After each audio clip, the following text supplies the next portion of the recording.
அனைவருக்கும் என் கனிவான வணக்கங்கள். இன்றைய நாள் அன்னை மகாலட்சுமியின் அருளோடும் அம்மையப்பன் அருளாசிகளுடனும் இன்றைய நாள் உங்களுக்கு இனிதான நாளாக அமையட்டும். சிவாய நம. திருச்சிற்றம்பலம். ஹரஹர நம பார்வதி பதயே. ஹரஹர மகாதேவா.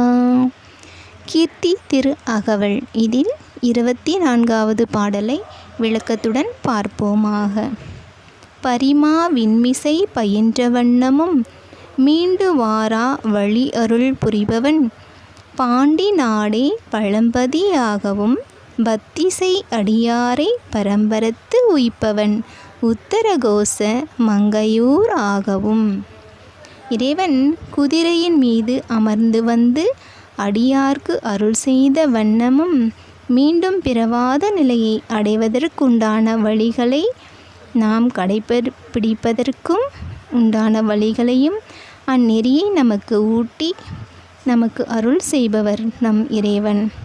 பாண்டிய நாட்டிலே முத்தமிழையும் ஏற்றினார் என்பதும் 64 கலைகளையும் அரங்கேற்றம் செய்தார் என்பதும், பிட்டுக்கு மண் சுமந்து பிறம்படிப்பட்டு தமது அடியாரின் புகழையும் பெருமையும் உலகறிய செய்த அவ்வண்ணமும், சொக்கநாதனாக அவதரித்து அருள் புரிந்த தன்மையும், பாண்டிய மன்னனுக்காக போர் வீரனாக வந்து போர் புரிந்த அந்த அற்புதமும், இத்தகைய பழம்பெரும் சிறப்புகளை உடையது அப்பாண்டிய நாடாகும்.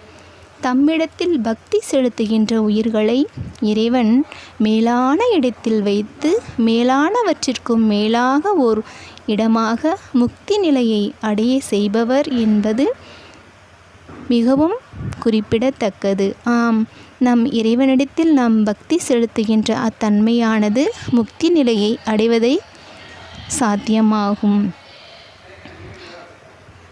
முதலாக சிவன் ஆலயம் தோன்றிய இடம் உத்தரகோசை மங்கை என்ற ஊராகும்.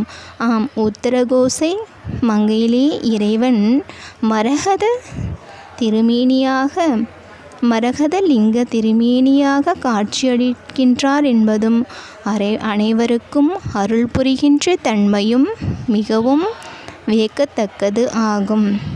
உத்தரகோச மங்கையை தமது ஏற்படுபவர் நம் இறைவனாகும். அத்தகைய இறைவனின் புகழை நாம் இன்றும் நம் நாவால் போற்றுவோமாக. சிவாய நம. திருச்சிற்றம்பலம். சிவசிதம்பரம் தில்லையம்பலம்.